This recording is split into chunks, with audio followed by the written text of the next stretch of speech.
YouTube and welcome to episode 32 of Summer Shredding.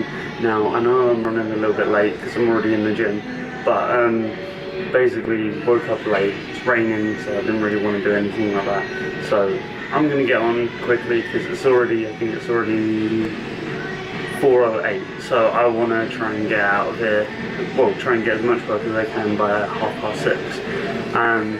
So what I've started doing is, instead of doing abs first, because I got advised by my cousin that, as he's been training a long time, that doing abs first weakens your core before you even start doing things like deadlifting and squatting. So I started doing abs last, and hopefully that will help my back out a little bit. Even though it is all fixed, but I just want to prevent it in the future. So I'm going to go hit up some cardio quickly, probably do some calves and some warm-up stuff, some light assisted pull-ups, and then I'll come back and you can see the rest of the workout. So enjoy.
The weather's cleared up a little bit.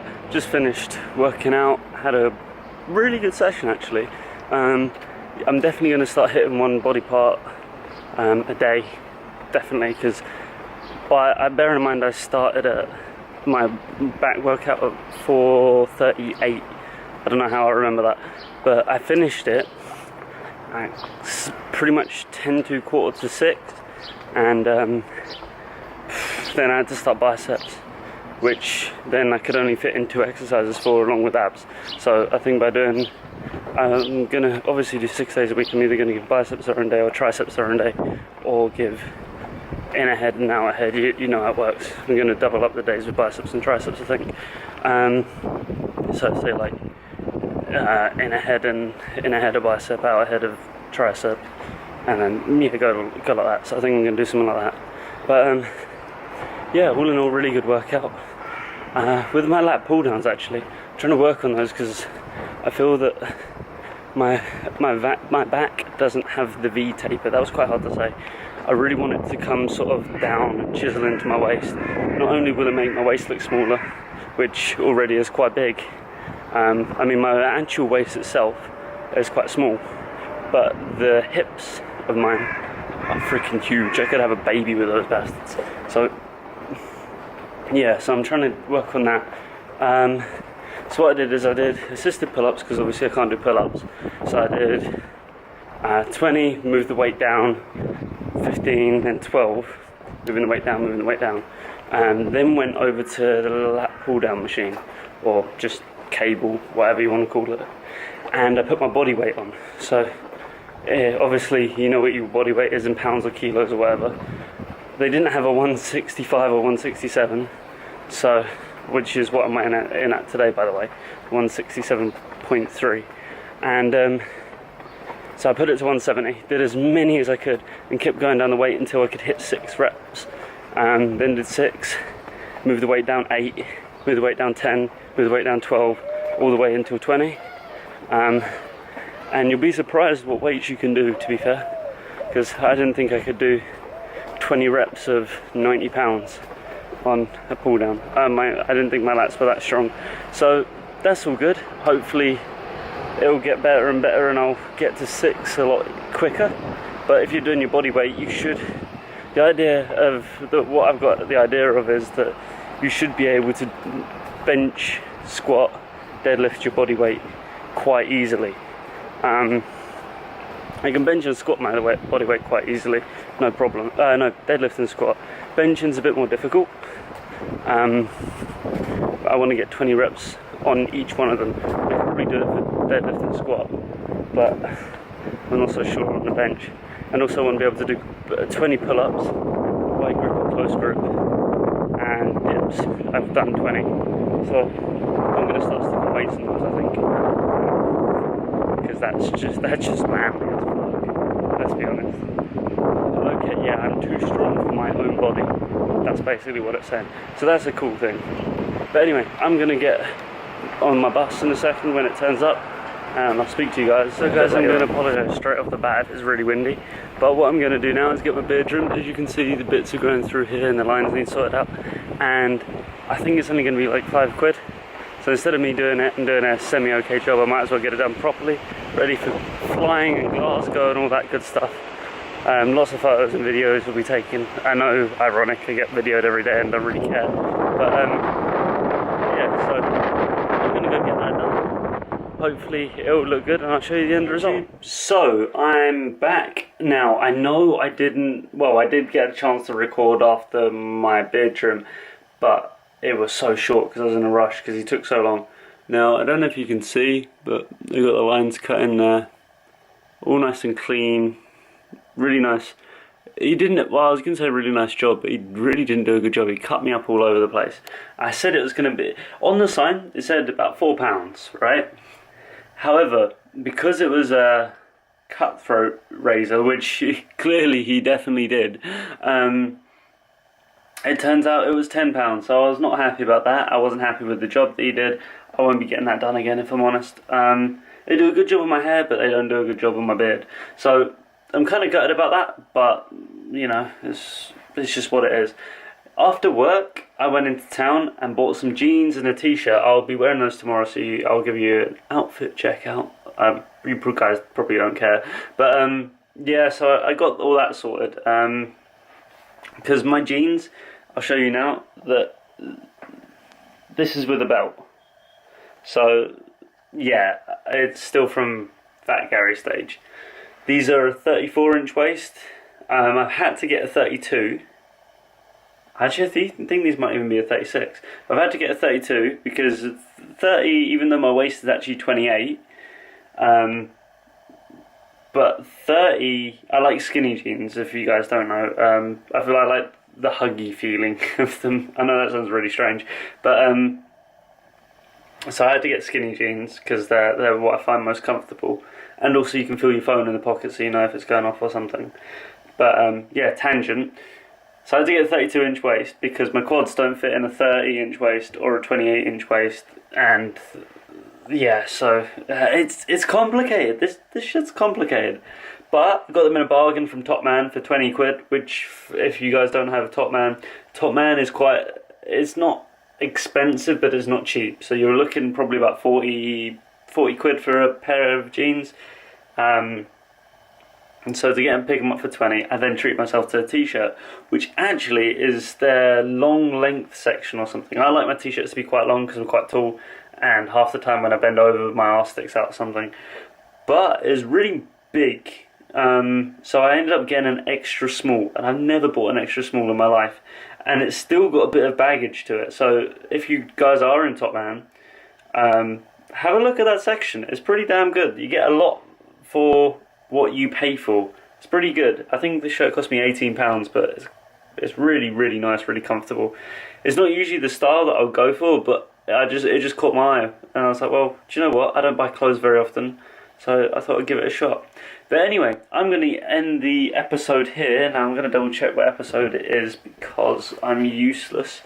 It is episode 33. 150 days till California. I was actually going to talk about something today. Okay, I'll be back in a second. I'm not going to end the episode here.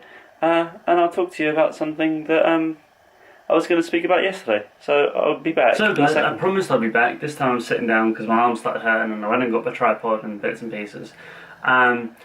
So, if you guys don't know by now, I'm pretty into finding out what the hell my body can do.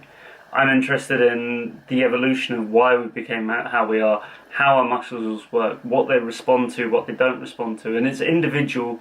So to just Google it won't work, because you'll get a different answer, and it might not even work for you. So, and it's actually quite gloomy here, so I'm gonna flick this out. It doesn't do anything. Okay, I flicked the flash out and saw if it did anything, but it didn't.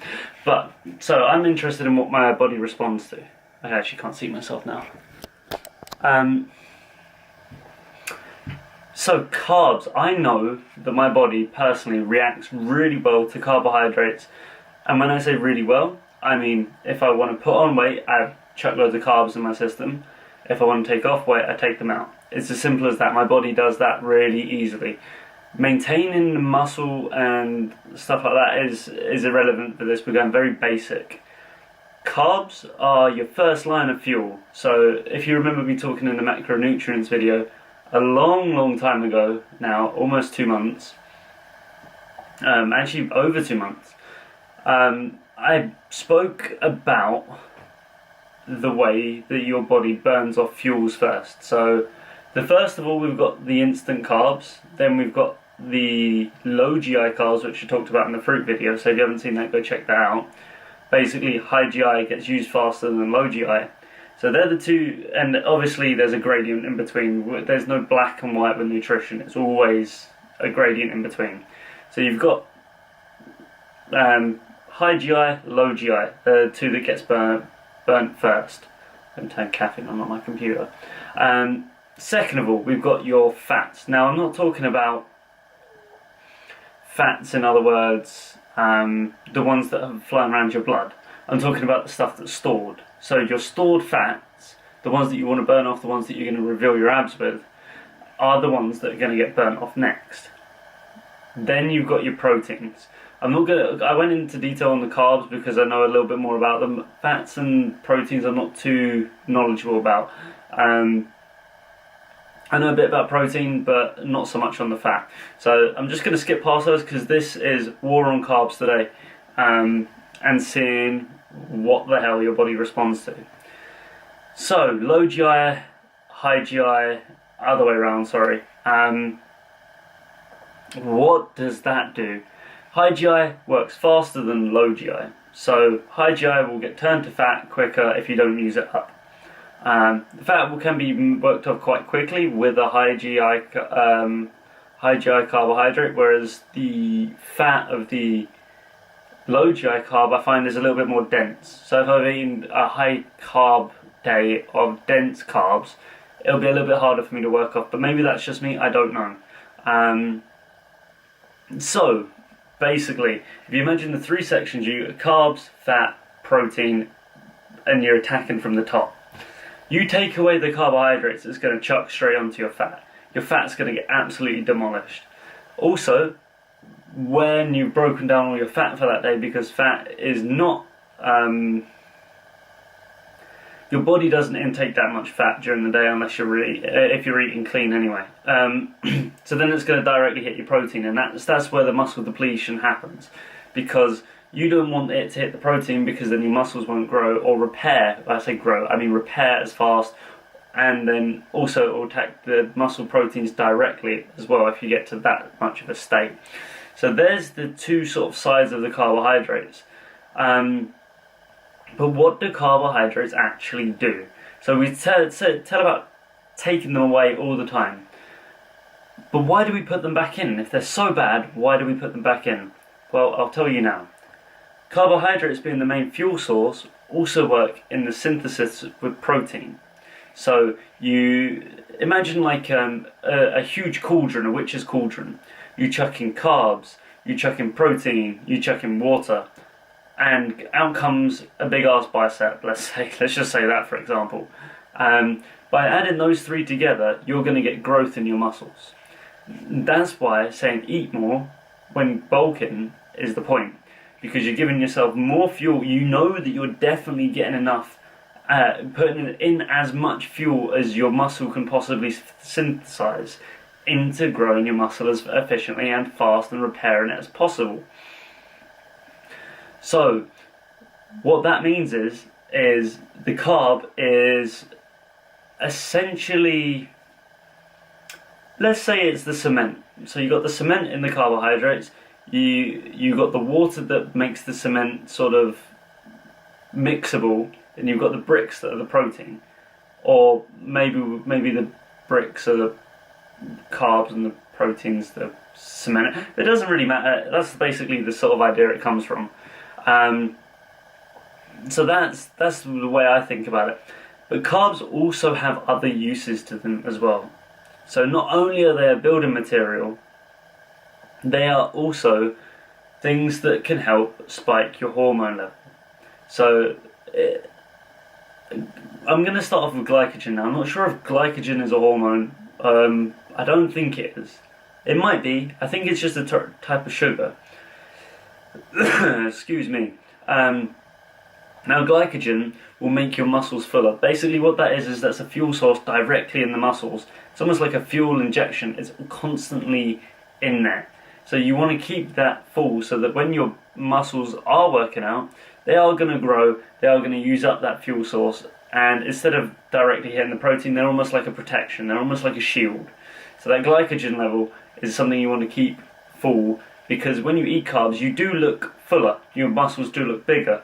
So glycogen is a direct impact from a sugar, from a carb, which all carbs are essentially a type of sugar. I know I'm probably not making much sense here at all times, but I'm really trying, and I know some people find it a little bit hard to grasp because it's the way, how fast they talk. So I spoke a little bit about insulin, and now insulin is the most powerful growth hormone, as I said in the first of all fruit video, and I think I said that earlier as well. But insulin is the most powerful growth hormone, and I said it again. Now, having a high glycemic index, i.e. a sugar, Haribos for example, Sour Patch Kids, oranges, something that tastes really sugary, high GI, and it will spike your insulin levels, because it will say, okay, boom, sugar rush, insulin spiked, get everything moving, we need this now. So by doing that immediately after a workout, you're going to have more muscle growth, because it's a growth hormone. I mean, what more could you want? It is a naturally occurring steroid, when all steroids are naturally occurring, but I'm not going to go into steroids. But that's what you're trying to do. You're trying to manipulate your insulin levels to try and make your muscles grow as much as they possibly can. So by adding them in, I found that a lot of people do grow a lot quicker. You'll find that top bodybuilders will say, put carbs into your diet, lots of carbs, they will make you grow. And it's true, it really is. Take them away, and you will lose weight, but you will also lose muscle, majority of the time. Unless you're really, really fat, and then you're coming down, and you won't know if you lost muscle or not, like I was. So, that's basically my top tip of this video, before I go, for a second time. Is top tip, if you can't see your muscles and you're not what you want a base to work around where you can see everything. So let me put it this way, you don't start putting more clay on when you haven't chiseled down the clay already. So that's the way I sort of think of bodybuilding, muscle. It's more of an art. You want to try and, in bulking season, you want to put on all this massive clay, then chisel it down into this masterpiece, then again put on this clay and make a bigger masterpiece, and then again and again and again. And it's an ongoing thing. But if you're already overweight, my suggestion would be get down to a stage where, okay, you don't have to be veiny ripped, or you don't have to be like ridiculous, but get to a stage where you can start seeing your biceps, you can start seeing your pecs rather than seeing man boobs, and you're not in denial where you're thinking, oh, these are definitely pecs, man, these are definitely, well, no, they jiggle and they wobble for the next 20 minutes. So if they are, then seriously, just come to terms with it. Honestly, taking an honest look at yourself in the mirror will do you more favours in the long run than saying, oh yeah, I got pecs, when you're really like 20 stuff. So anyway, that's my top tip. If you are overweight to begin with, hit a low carb diet. You'll get rid of most of your weight, maybe even all of it, depending on how long you hit it for. and then start putting a foundation down of muscle. Even though you probably could build a lot of muscle underneath, but what's the point in building muscle if you can't see it? Okay, you can be damn strong, but I'm guessing the reason why you're looking at weight loss and summer shredding in the first place is you're not happy about being fat. You don't want to be fat. Unless you're a powerlifter, of course, or a strongman, that's the direction you want to take. Then just keep piling on those carbs, dude. Just keep piling them on. You're gonna get more muscle synthesis out of that, and you're gonna do it. But make sure when you're piling on them, you eat the right sorts of carbohydrates. And when I talk low GI, I'm talking sweet potato, I'm talking rice, I'm talking pretty much that's it. Porridge, stuff like that. White potatoes, not so much. They're higher up on the glycemic index. Maybe have those immediately after workout or something. But anyway, I think you've heard enough of my voice now. I could go on for hours about this. If you want me to do another video on this, or you want any questions or anything, either email me, tweet at me, message me on Instagram, comment down below, something like that.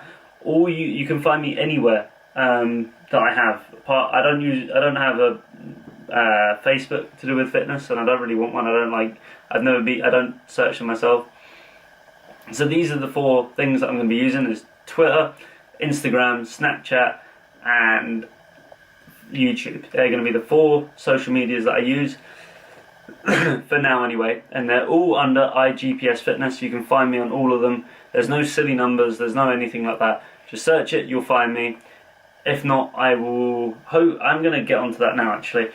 All my links and stuff will be in the description box below, and there'll be links on my channel as well, so you won't struggle to find me anywhere. Also, my email is iGPSFitness@gmail.com if you have any questions that you really don't want to post online, saying, okay, I'm this fat, this is my picture, blah blah blah, how the hell do I do it? You can always ask me. Remember, I'm not professional, but I've done it. So sometimes I feel that experience is more valuable than a qualification. So anyway, on that note, I will speak to you guys tomorrow morning.